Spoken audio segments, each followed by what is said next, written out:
Glória a Deus. Quero cumprimentar a igreja com a paz de nosso Senhor e Salvador Jesus Cristo. A paz do Senhor. Glória a Deus por essa oportunidade de estarmos aqui. Acredito que é a terceira vez, né, pastor? Estamos aqui. O pastor Egídio já virou nosso amigo de confiança.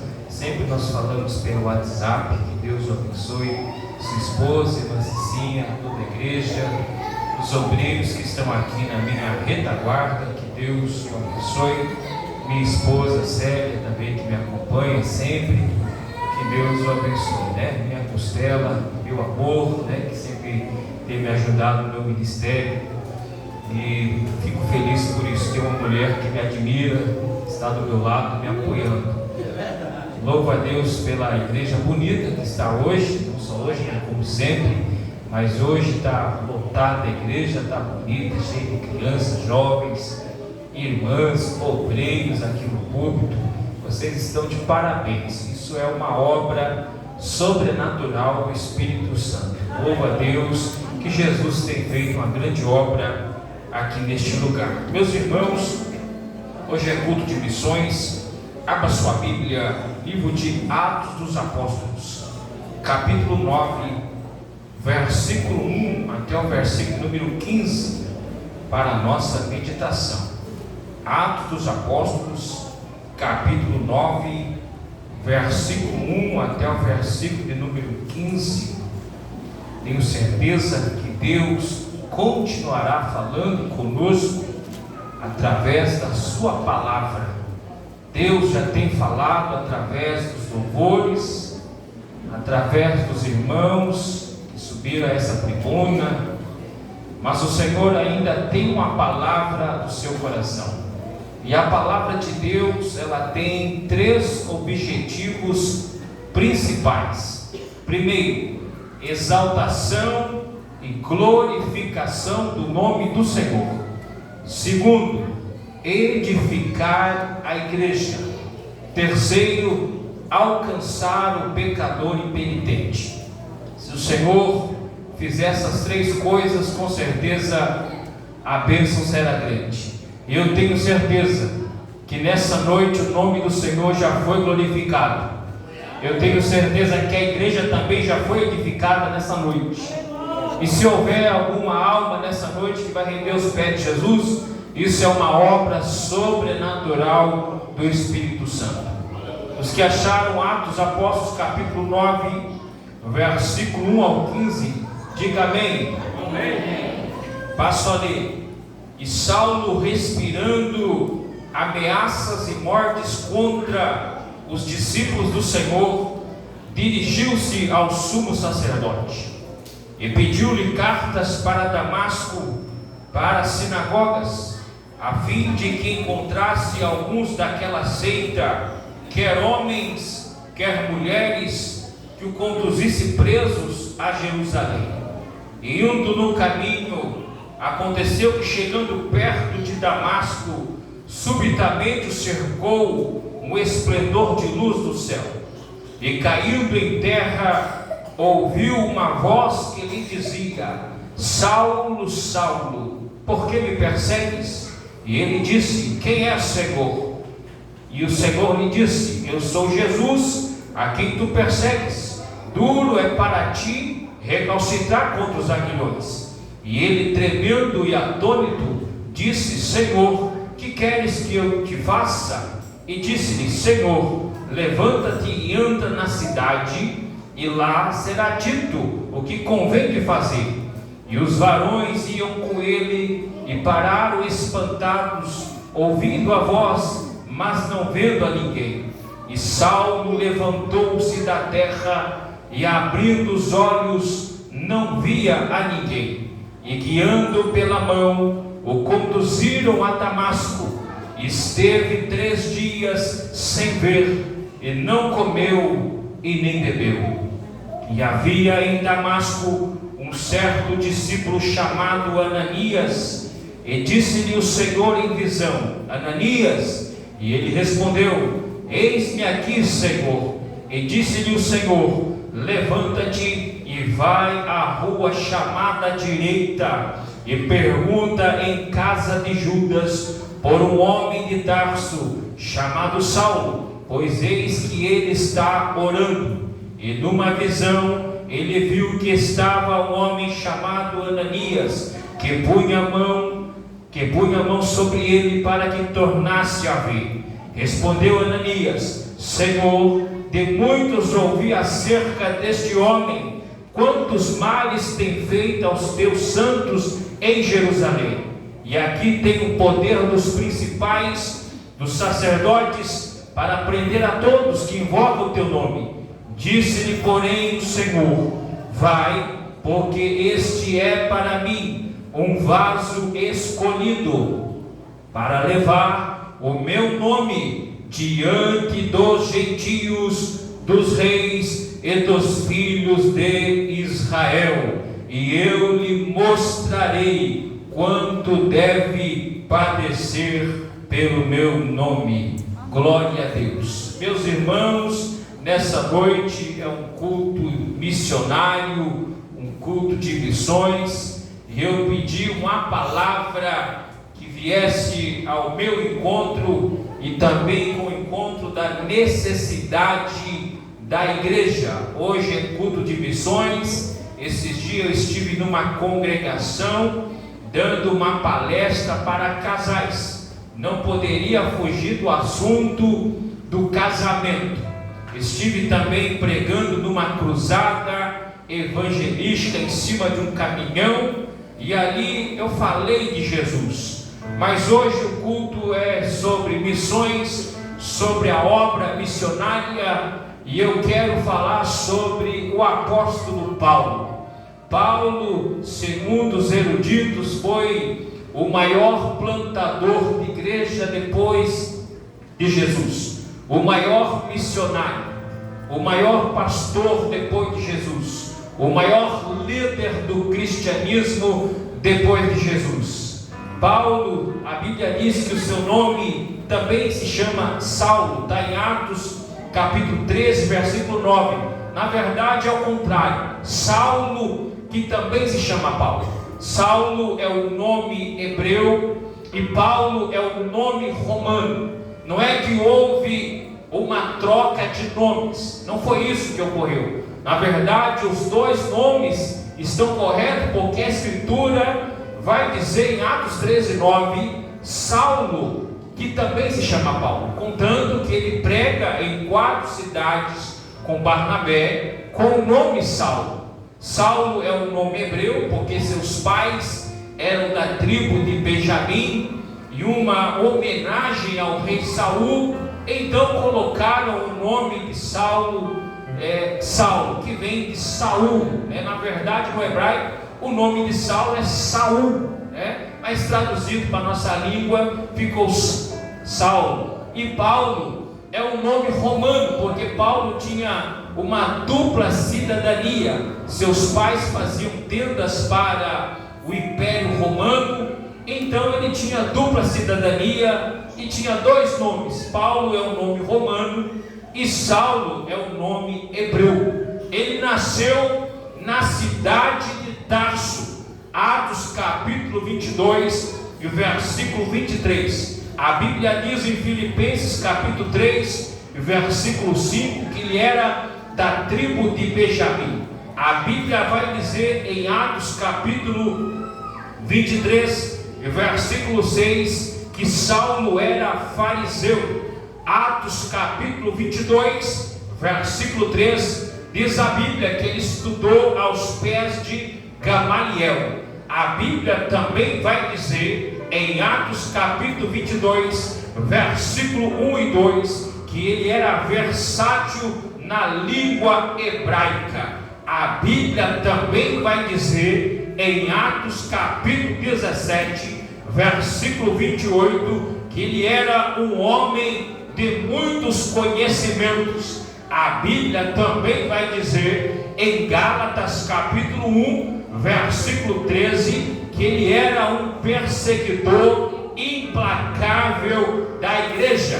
A Bíblia também vai dizer em Atos capítulo 22 versículo 4 que ele perseguia a religião de Cristo. A Bíblia vai dizer em 1 Timóteo, capítulo 1, versículo 33, que ele era blasfemo, perseguidor, insolene. A Bíblia também vai dizer em Atos capítulo 22, versículo 21, que Saulo prendia em cárcere os seguidores do Nazareno.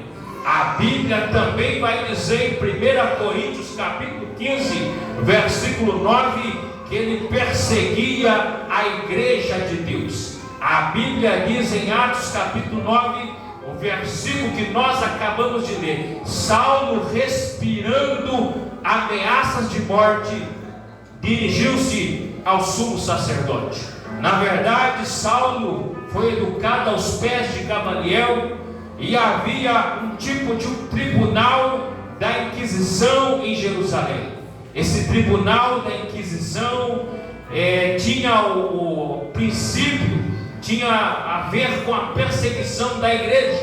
A visão desse tribunal da Inquisição era exterminar os seguidores de Jesus. Contanto que Saulo estava na morte de Estevão, que diz a Bíblia, que as vestes de Estevão foi colocado sobre um jovem chamado Saulo. Ele estava ali. A Bíblia diz em Atos capítulo 8, versículo 3, que Saulo assolava a igreja. Ele era um touro indomável. Ninguém poderia conter esse homem pelo ódio que alimentava pelos seguidores de Jesus. Leva o engano quem persegue a igreja de Deus. Esquece que está perseguindo o próprio Deus, porque Jesus disse na sua palavra em São Mateus capítulo 16, versículo 18, que sobre esta pedra edificarei a minha igreja, e as portas do inferno não prevaleceriam contra ela. Foi Jesus quem disse, aleluia, que as portas do inferno jamais prevaleceriam contra a sua igreja.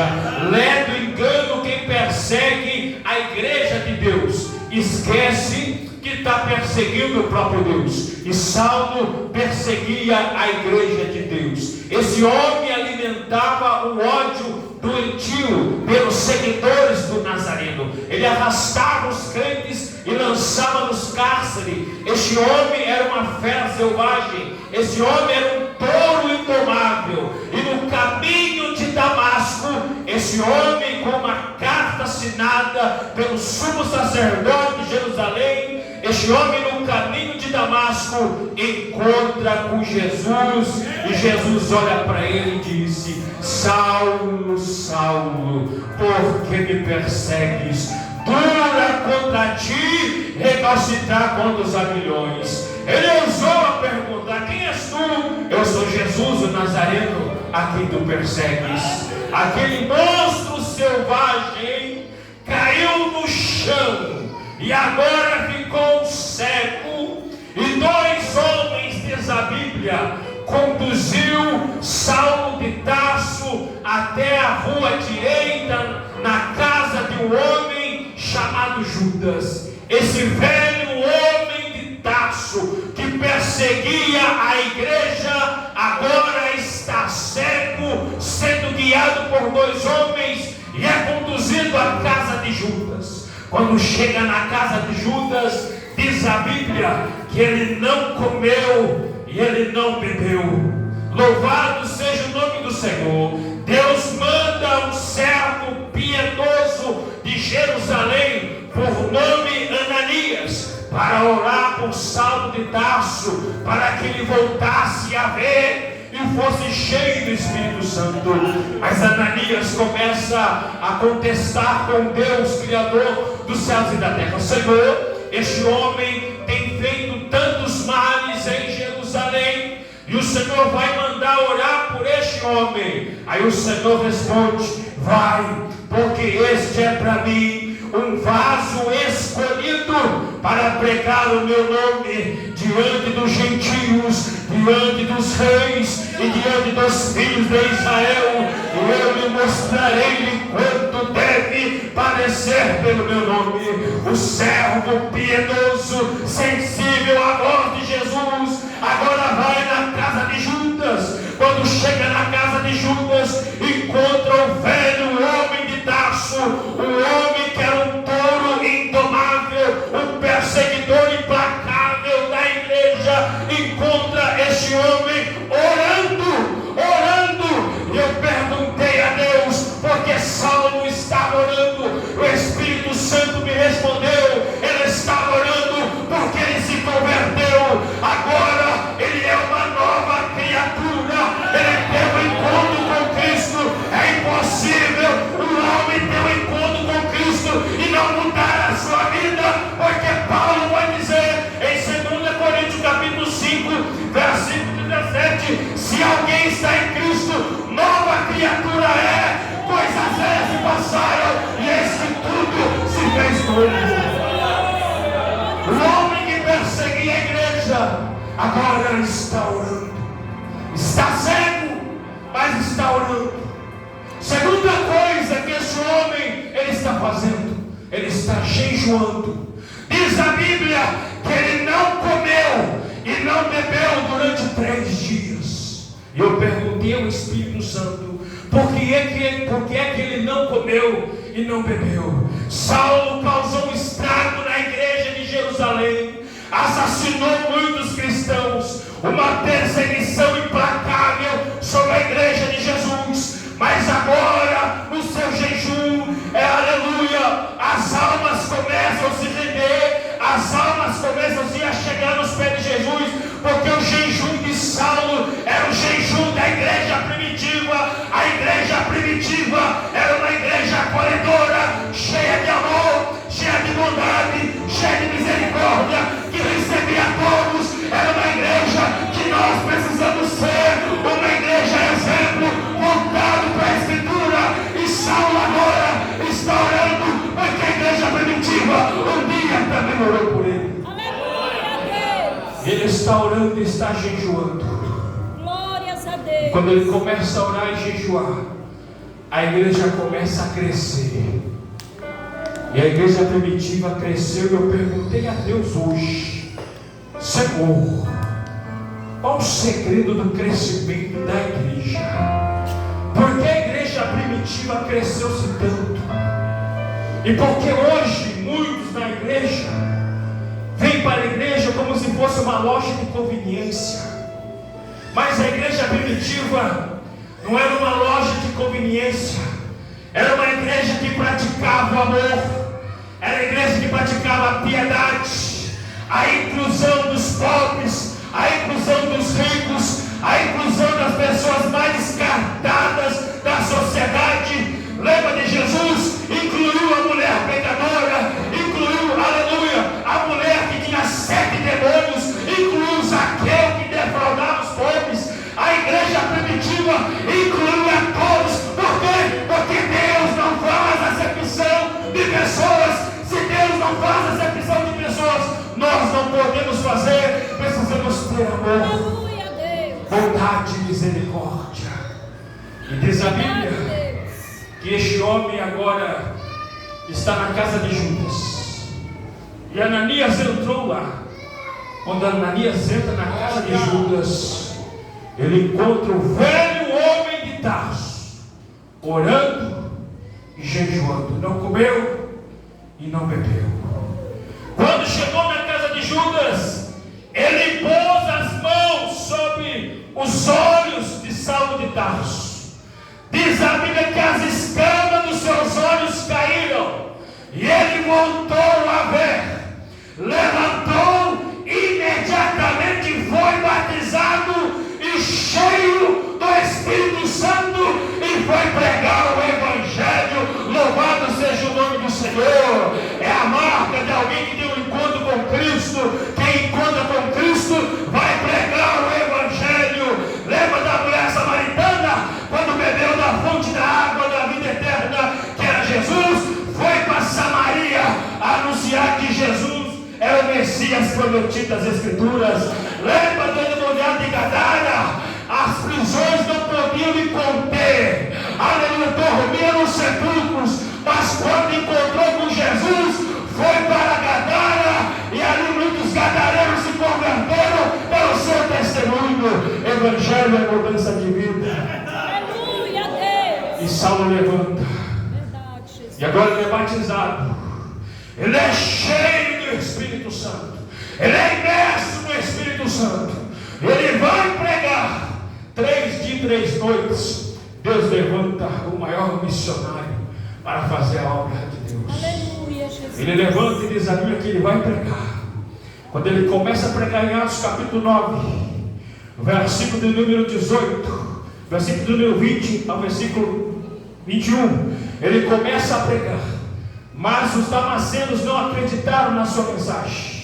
Por que é que os damascenos não acreditaram na mensagem de Saulo de Tarso? Saulo de Tarso era perseguidor implacável da igreja. Saulo de Tarso perseguia os crentes. Saulo de Tarso massacrava os crentes, matava os crentes. E agora os damascenos não acreditariam na sua mensagem. Se hoje Osama Bin Laden tivesse vivo e morasse aqui nesse bairro, e se convertesse e viesse aqui para a nossa igreja onde nós estamos e fosse pregar por aí, será que alguém iria acreditar na mensagem de Osama Bin Laden? O homem que aterrissou 2 aeronaves nas Torres Gêmeas nos Estados Unidos da América em 8 de setembro de 2001. Eu acredito que muitos não acreditariam na mensagem de Osama Bin Laden se ele tivesse convertido. É a mesma situação de Saulo de Tarso. Ninguém acreditou na sua mensagem. Mas agora ele não foge do seu chamado. Diz a Bíblia que ele vai para a Arábia. Atos capítulo 20, versículo 11, ele começa a pregar para os damascenos. Mas em Gálatas capítulo 1, versículo 15 ao 17, ele vai para a Arábia. E quando ele vai para a Arábia, ele fica 3 anos na Arábia, num deserto com Deus. E deserto é o melhor lugar para se pregar o Evangelho. Muitas pessoas querem pregar o Evangelho para multidões, querem pregar o Evangelho onde tem holofotes, querem pregar o Evangelho onde tem a câmera, onde tem a fotografia, onde está a ibope, querem pregar o Evangelho para ganhar cachê. Eu nunca vi Jesus e nem os apóstolos combinar cachê para pregar o Evangelho. Os apóstolos, além de não cobrarem nada, quando pregaram o Evangelho, apanhavam e saíam glorificando a Deus. Mas hoje, em muitos estados é o contrário. Tem muita gente que só vai pregar se der um cachê alto para ele. Só vai cobrar se me der um cachê de 3 mil. Só vou pregar na tua igreja se me der um cachê de 5 mil. Esse não é o Evangelho, irmãos. Esse não é o Evangelho da igreja primitiva. Ah, pastor, mas na igreja primitiva havia dinheiro porque os homens compungiam o seu coração, vendiam as suas propriedades e depositavam aos pelos apóstolos, porque havia temor, mas não porque havia ordenado. Havia temor na igreja, e onde há temor, milagres acontecem, onde há temor, a salvação de almas. Aleluia, Deus. E o homem vai parar, ele vai para o deserto. E deserto é o melhor lugar para se pregar o Evangelho. Lembra de João Batista, filho de Zacarias e Isabel? Onde estava João? No deserto da Judéia, pregando o Evangelho.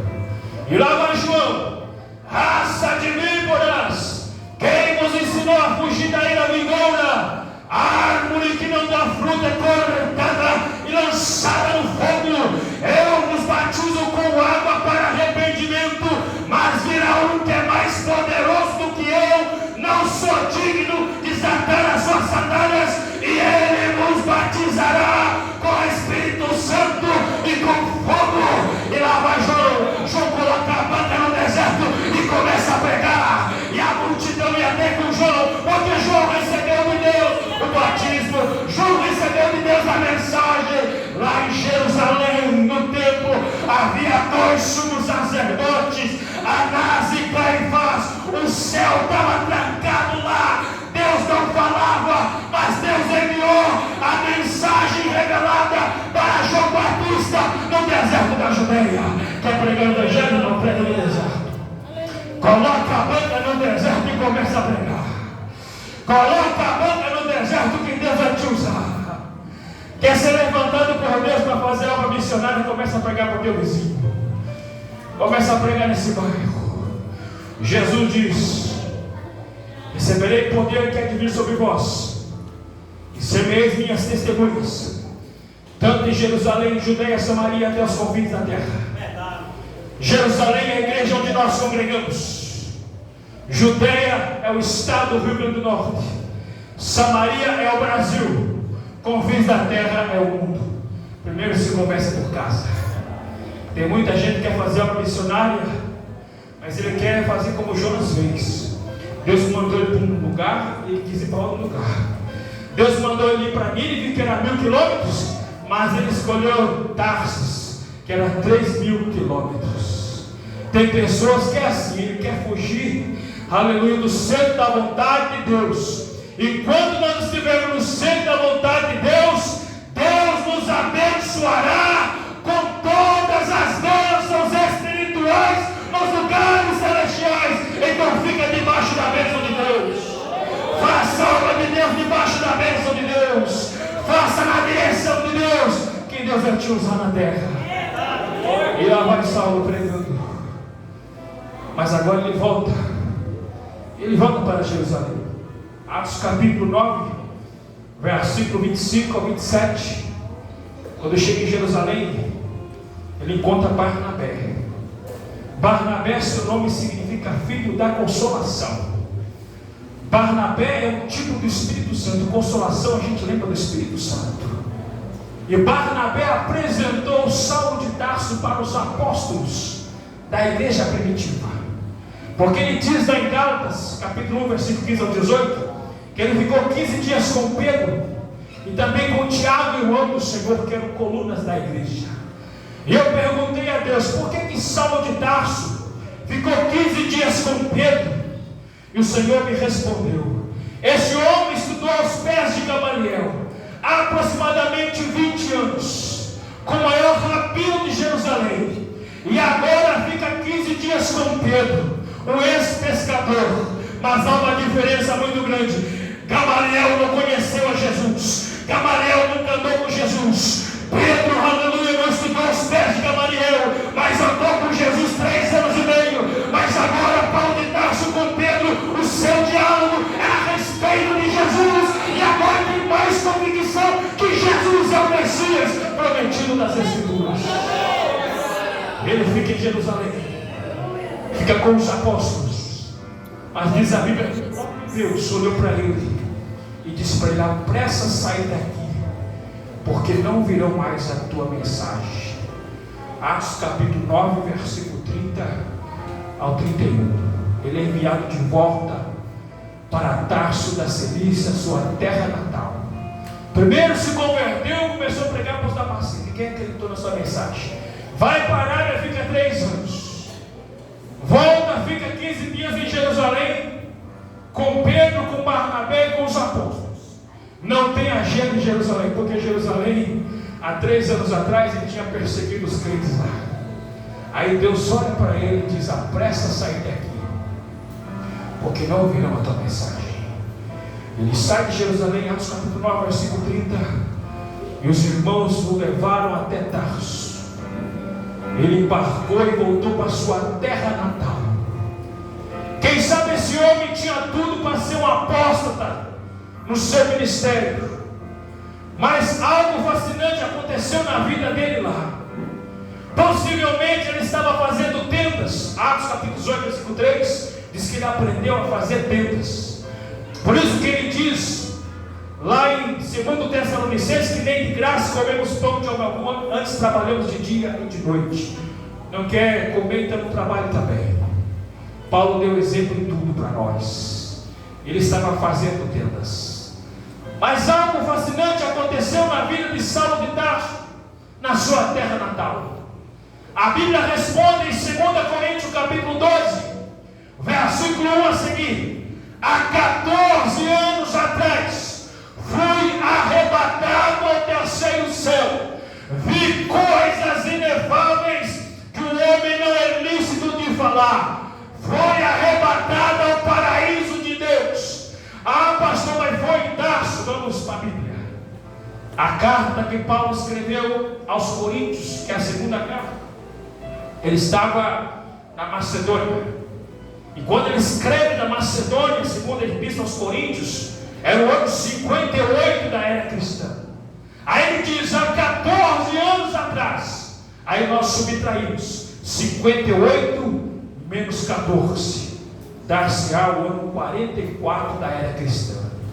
No ano 33 foi o Pentecostes, logo após a morte e ressurreição de Jesus. Segundo os teólogos, Saulo de Tarso se converteu no ano 35. Do ano 35 ao ano 38 depois de Cristo, ele estava na Arábia. Do ano 38 ele volta para Jerusalém e fica 15 dias com Pedro, com Barnabé e com os apóstolos. Deus mandou apressar e sair e voltar para Tarso. Do ano 38 até o ano 44, ele está na sua terra natal, em Tarso da Cilícia. Tinha tudo para ser um apóstata, tinha tudo para desistir do seu ministério, mas Deus fez algo sobrenatural no seu ministério. Deus o arrebatou ao terceiro céu e viu coisas inefáveis que o homem não lhe ensinou de falar. Aleluia. Por que ele foi arrebatado? Porque ele é autor de 13 livros, pastor Egídio. E se ele for autor de um livro de Hebreus, que alguns dizem são 14 epístolas, mas 13 epístolas divinamente inspiradas, para o homem escrever 13 livros divinamente inspirados, significa que esse homem foi levado ao terceiro céu e Deus o revelou. Isso significa que Deus soprou, mas Paulo escreveu. Por isso que ele diz que toda a escritura é divinamente inspirada por Deus. Esse homem foi arrebatado ao terceiro céu, mas seu ministério não para por aí. Agora, Barnabé, lembra dele? Atos capítulo 11, versículo 25. A igreja cresceu e agora está em Antioquia da Síria, 400 km de Jerusalém, capital das missões. Barnabé é o pastor. Barnabé lembra de Saulo de Tarso, lá no ano 38 era cristã, quando ele teve em Jerusalém 15 dias com Pedro. E diz a Bíblia em Atos capítulo 11, versículo 25: e partiu Barnabé de Antioquia da Síria a buscar Saulo de Tarso. Navegou 300 quilômetros e foi buscar o maior missionário para fazer a obra missionária depois de Jesus. E navegou e foi buscar o homem de Tarso para fazer a obra de Deus. Glórias a Deus. E trouxe. Quando chega em Antioquia, ele ficou um ano com Barnabé. Um ano trabalhando junto, sendo submisso. Olha que o homem estudou aos pés de Gamaliel, o homem conhecia o hebraico, o homem conhecia o grego, o homem conhecia a filosofia, o homem foi doutor da lei, e agora está ali como Barnabé, como co-pastor da igreja por um ano. E diz a Bíblia, Atos capítulo 15, 16, que agora o Senhor envia Barnabé e Saulo para a obra missionária. Quem que é o chefe da caravana? Barnabé. Não é Saulo. Barnabé e Saulo para a obra missionária. E eles começam a pregar. Começa a pregar onde, pastor?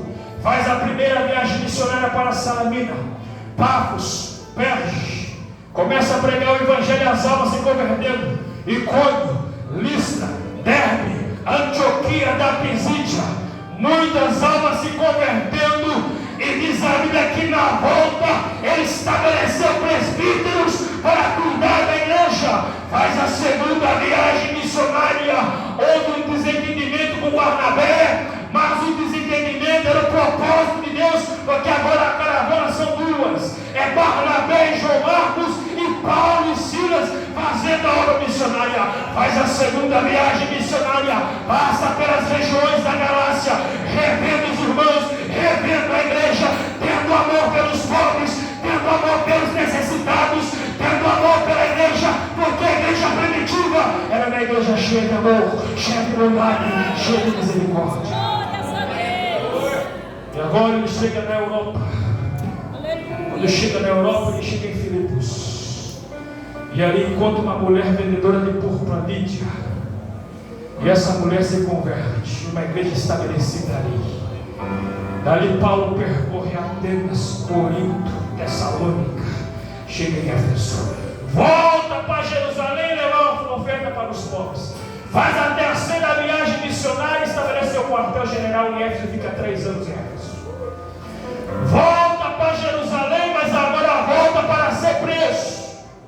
E agora ele é preso em Jerusalém. Ele é acusado em Cesareia. E ele agora é convidado para ir para Roma, para estar numa prisão domiciliar. Pega um navio com 276 pessoas e navega para Roma para ser preso como um criminoso. E sofreu um naufrágio, foi picado por uma víbora na ilha de Malta, mas sobreviveu porque Deus era com ele. Chega na cidade de Roma. Quando chega na cidade de Roma, os irmãos vão ter com ele. A igreja ia ter com Paulo porque ele estava numa prisão domiciliar. Paulo não cometeu crime nenhum, foi solto. Quando foi solto, Nero incendeia Roma. Quando Nero, imperador romano, incendeia Roma, ele culpa os cristãos. E quando ele culpa os cristãos, o líder do cristianismo era Paulo de Tarso. E agora o súdito de Nero está à procura de Saulo de Tarso. E diz a Bíblia que ele estava em Troade. E ele não teve tempo nem de pegar a capa, nem os livros e nem os pergaminhos. Ele está preso agora e está escrevendo a carta a Timóteo, a segunda carta. E ele diz: combati o bom combate, acabei a carreira, mas guardei a fé. Timóteo, procura vir depressa comigo. Timóteo, vai lá na casa de Carpo, em Troade, traga para mim os livros, os pergaminhos e a capa. Mas vem depressa, Timóteo, venha depressa. Esse homem é levado no corredor da morte para ser executado. E o carrasco, esperando que ele fosse cometer uma blasfêmia diante da execução, porque ele foi martirizado, executado. Ele pega uma pena e escreve 2 Timóteo capítulo 4, versículo 18: o Senhor me livrará de toda obra maligna. O Senhor me levará para o seu reino celestial. A Ele a honra, a glória, o louvor por todos os séculos. Amém. A cabeça é decepada, mas a alma e o espírito é recebido no céu. A morte para Paulo não é o fim. A morte para Paulo, ele está perto do teu Criador, porque ele foi arrebatado ao terceiro céu por coisas elevadas. O homem não é Paulo não enriqueceu, morreu pobre, mas enriqueceu a igreja de bênçãos espirituais. Aleluia, Jesus. Paulo não se casou, mas gerou muitos filhos espirituais. Paulo não temia a morte, mas temia o engano da serpente. E é o que nós devemos temer, pastor Jorge.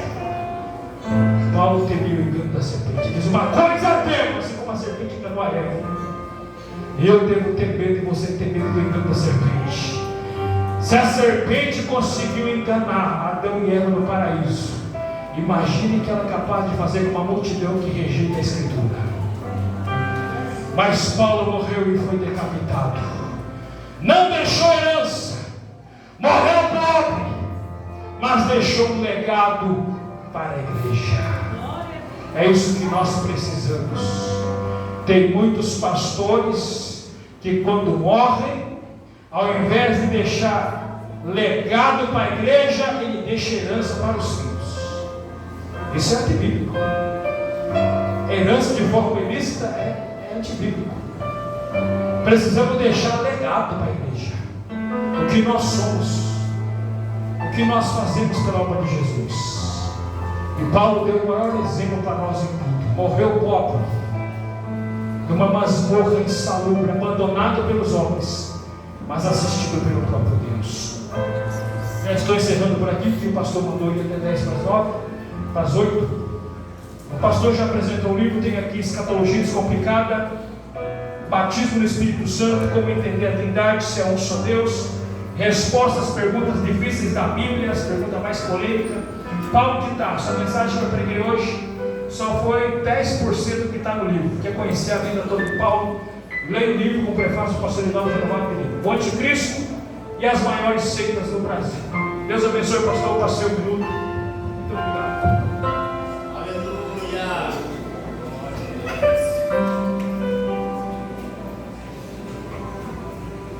Glória a Jesus.